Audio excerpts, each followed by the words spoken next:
എനിക്ക് ലാഭമായിരുന്നതൊക്കെയും ഞാൻ ക്രിസ്തു നിമിത്തം ഞാൻ ഛേദമെന്നിരിക്കുന്നു. അടുത്ത വാക്യം വായിച്ചാൽ 8ാമത് വാക്യം. എന്റെ കർത്താവായ യേശുക്രിസ്തുവിനെ കുറിച്ചുള്ള പരിജ്ഞാനത്തിന്റെ ശ്രേഷ്ഠ നിമിത്തം ഞാൻ ഇപ്പോഴും എല്ലാം ഛേദമെന്നുണ്ടെന്നു. അടുത്ത വാക്യം കൂടെ. ഞാൻ ക്രിസ്തുവിനെ നേടേണ്ടതിനും ന്യായപ്രമാണത്തിൽ നിന്നുള്ള എൻ്റെ സ്വന്തം നീതിയല്ല, ക്രിസ്തുവിലുള്ള വിശ്വാസം മൂലം ദൈവം വിശ്വസിക്കുന്നവർക്ക് നൽകുന്ന നീതി തന്നെ ലഭിച്ച് അവനിൽ ഇരിക്കേണ്ടത്. ഈ 3 വാക്യങ്ങളുടെ അടിസ്ഥാനം ഒറ്റ ആശയത്തിൽ ഈ രാത്രി ഞാൻ നിങ്ങൾക്ക് നൽകുവാൻ ആഗ്രഹിക്കുക. അപ്പോൾ എന്റെ ആഗ്രഹങ്ങൾ ഒത്തിരി മാനുഷികമായ ആഗ്രഹമുണ്ടെങ്കിലും I have a great desire in him. എനിക്ക് ദൈവികമായ ആഗ്രഹങ്ങളുണ്ട്. അത് നിങ്ങൾ അറിയേണ്ടത് ആവശ്യമാണ്. നിങ്ങൾ അതിനു വേണ്ടി ഒരുങ്ങേണ്ടത് ആവശ്യമാണ്.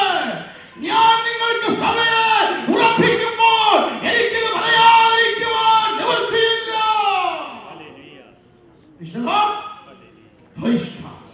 എന്താ പറയുന്നത്? എനിക്ക് ക്രിസ്തുവിനെ നേടണം. Christ is my achievement. അവിടെ 3 ആശയങ്ങളിൽ 1-2 കാര്യം ഞങ്ങളോട് പറഞ്ഞ് അടുത്ത ഭാഗത്തേക്ക് വരുവാൻ ആഗ്രഹിക്കും. അപ്പൊ പൗലോസ് കർത്താവിനെ സ്നേഹിച്ച് കൽപ്പന അനുസരിച്ച വ്യക്തി രക്ഷിക്കപ്പെട്ടതാണ്. രക്ഷിക്കപ്പെടാത്തവരാരും ഇവിടെയും ഇല്ല. സ്നാനപ്പെട്ടതാണ്. എന്റെ ഭാഷയിൽ പറഞ്ഞാൽ അഭിഷേകം പ്രാപിച്ചതാണ്. പക്ഷെ താഴെ ഈ കാലാഗ്രഹത്തിലായിക്കൊണ്ട് പ്രതിബദ്ധത്തിൽ നിന്നുകൊണ്ട് ദൈവസഭയോട് പറയുകയാണ്, എനിക്ക് ഇനിയും ക്രിസ്തുവിനെ നേടണം. രാത്രി എനിക്ക് രോഗശാന്തി വേണമെന്നല്ല പറഞ്ഞത്, എനിക്ക് വിടുതൽ ലഭിക്കണമെന്നല്ല ഇവിടെ പറഞ്ഞത്. കർത്താവിന്റെ ദാസൻ പറഞ്ഞതുപോലെ വചനത്തിന്റെ ആഴം നോക്കിക്ക്. എനിക്ക് മറ്റൊന്നും പറയാനല്ല ഇവിടെ അപ്പോസ്തലൻ പൗലോസ് നമ്മളെ ഉത്ബോധിപ്പിക്കുന്നത്. എന്റെ ആഗ്രഹം എനിക്ക് ക്രിസ്തുവിനെ നേട്ടമാണ്. അതിന്റെ അർത്ഥം എന്താണെന്നറിയാമോ?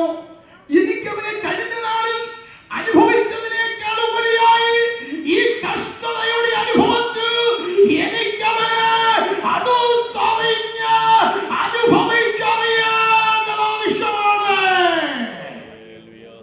ചിലപ്പോൾ കൂടെ പറഞ്ഞാൽ എനിക്ക് കഴിഞ്ഞ ദിവസങ്ങളിൽ രുചിച്ച് മനസ്സിലാക്കിയത് പോരാ, എൻ്റെ യേശുവിനെ എനിക്ക് ടേസ്റ്റ് ചെയ്ത് വീണ്ടും വീണ്ടും അറിയേണ്ടത് ആവശ്യമാണ്. ദൈവമക്കളെ, ഈ ആഗ്രഹം നമ്മുടെയും ആഗ്രഹമായി ഇന്ന് രാത്രി തീരട്ടെ. കഴിഞ്ഞ നാളിൽ വിശ്വാസ ജീവിതത്തിലേക്ക് വന്നതാണ്, ശരിയാണ്. കൽപ്പന അനുസരിച്ചത് ശരിയാണ്. കർത്താവിനെ സ്നേഹിക്കുന്നത് ശരിയാണ്. നീ അവരെ രുചിച്ചറിയാൻ തയ്യാറാണോ? Have you tasted the Lord day by day? എനിക്ക് അവനെ രുചിച്ചറിയണം. ആത്മീയ ശുശ്രൂഷകൾ ചെയ്യുന്ന ലീഡേഴ്സായ ദൈവമക്കളെ, നമ്മുടെ ജീവിതത്തിന്റെ അനുഭവങ്ങൾ കഴിഞ്ഞ നാളിൽ പഠിച്ചതും പ്രാപിച്ചതിനേക്കാൾ ഉപരിയായി ആത്മാവിൽ അവനെ രുചിച്ചറിയുവാൻ ഇന്ന് രാത്രി നിന്റെ വിഷയങ്ങളുടെ മധ്യത്തിൽ, നീ എടുക്കുന്ന ഭാരത്തിന്റെ മധ്യത്തിൽ എനിക്ക് അവനെ രുചിച്ചറിയുവാൻ ഇന്ന് രാത്രി ഞാൻ തയ്യാറാണെന്ന് പറഞ്ഞാൽ നിന്റെ ആഗ്രഹം ദൈവികമാണ്. രണ്ടാമത്, എനിക്ക് ചിലതൊക്കെ ലാഭമായിരിക്കുകയാണ്, എനിക്ക് ചിലതൊക്കെ പ്രോഫിറ്റ് ആയിരിക്കുകയാണ്. അതെല്ലാം ഞാൻ നഷ്ടമാക്കിക്കൊണ്ട്, ഞാനത് വേസ്റ്റ് ബോക്സിലാക്കിക്കൊണ്ട് ഞാൻ ക്രിസ്തുവിനെ എനിക്ക് നേടേണ്ടത് ആവശ്യമാണ്.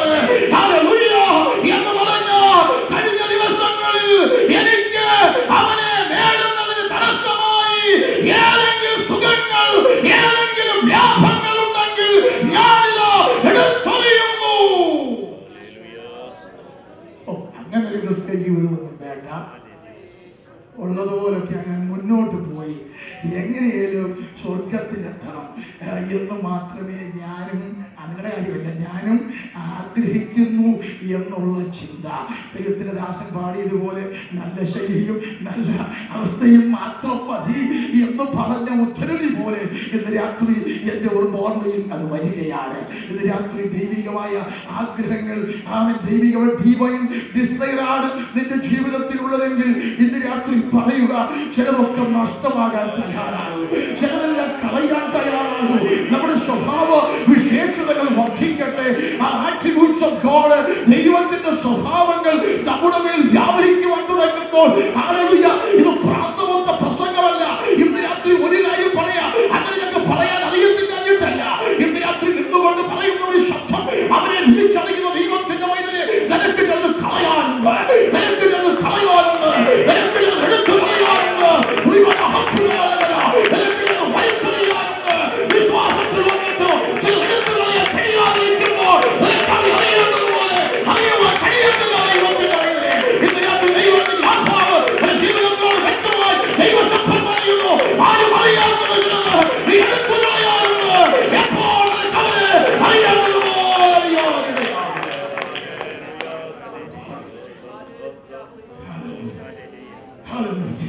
ഈ കാരാഗ്രഹ അനുഭവത്തിൽ, ഈ പ്രത്യേക പ്രതിബന്ധത്തിൽ താൻ ക്രിസ്തുവിൽ ആയിരിക്കുന്ന സാഹചര്യത്തിൽ താൻ വിളിച്ചു പറയുകയാണ്, എനിക്ക് മാനുഷികമായ ആഗ്രഹങ്ങളല്ല, ദൈവിക ആഗ്രഹങ്ങളാണ്. The great desire of Apostle Paul. ഇന്ന് രാത്രി എന്നെ കേൾക്കുന്ന ദൈവത്തിന്റെ വൈദങ്ങളെ, നിങ്ങളൊരു വലിയ മിഷണറിമാരാണെങ്കിൽ, ദൈവശബ്ദം കേൾക്കുന്നവരാണെങ്കിൽ, നിങ്ങൾ പാടുന്നു, ആരാധിക്കുന്നു, വളരെ മനോഹരമായ കൊയകൾ ഇവിടെ ഉണ്ട്.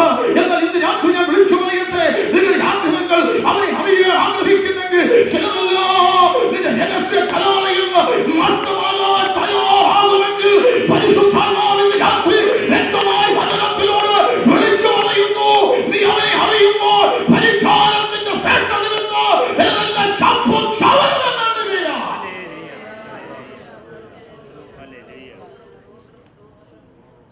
ചിലതെല്ലാം വലിച്ചെറിയുകയാണ്.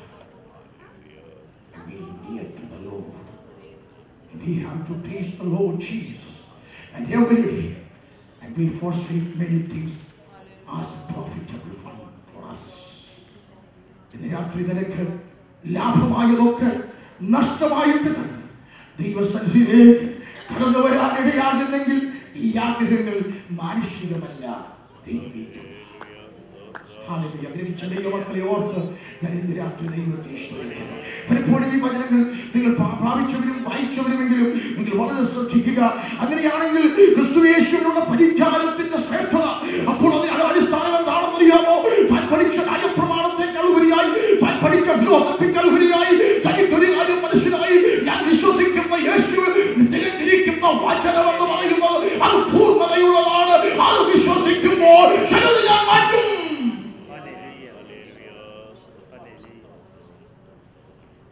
എത്ര വചനം കേട്ടാലും, എത്ര ശക്തിയായിട്ട് പ്രാർത്ഥിച്ചാലും, വചനത്തിന് ശബ്ദം വന്നാലും അതൊക്കെ അവിടെ ഇരിക്കട്ടെ, ശബ്ദമായിട്ട് അവിടെ ഇരിക്കട്ടെ.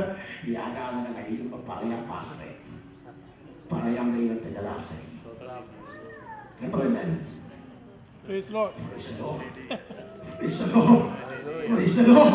ഇതെല്ലാം ഒന്ന് കഴിയട്ടെ, ഞങ്ങൾ പറയാതിരിക്കുകയാണ്. ഇന്ന് രാത്രി വചനത്തിന്റെ പൂർണ്ണതയായ ലോഗോസ് ആയവൻ നിന്റെ ഉള്ളിൽ വന്നാൽ പ്രതിബന്ധങ്ങളുടെ മധ്യത്തിൽ ഹല്ലേലൂയ ഈ രാത്രി ഞാൻ വിളിച്ചു പറയാം, അറിയേണ്ടവനെ അറിയുമ്പോൾ നിന്റെ ആഗ്രഹം ദൈവികമായി തീരുകയാണ്. അപ്പോൾ ചില ലാഭമായി മുൻപിൽ നിൽക്കുന്നത് മാറുകയാണ്. യേശു നിന്റെ ലാഭമായി തീരുകയാണ്.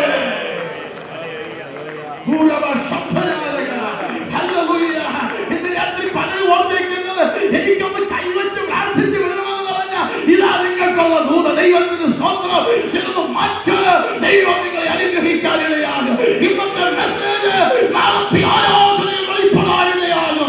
അവൻ അപ്പോസ്തലൻ പൗലോസ് പറഞ്ഞു, I have a great desire in the Lord Jesus. യുവതിയുവാക്കന്മാരെ, ദൈവമക്കളെ, നിന്റെ ആഗ്രഹം മാനുഷികമാകാതിരിക്കട്ടെ.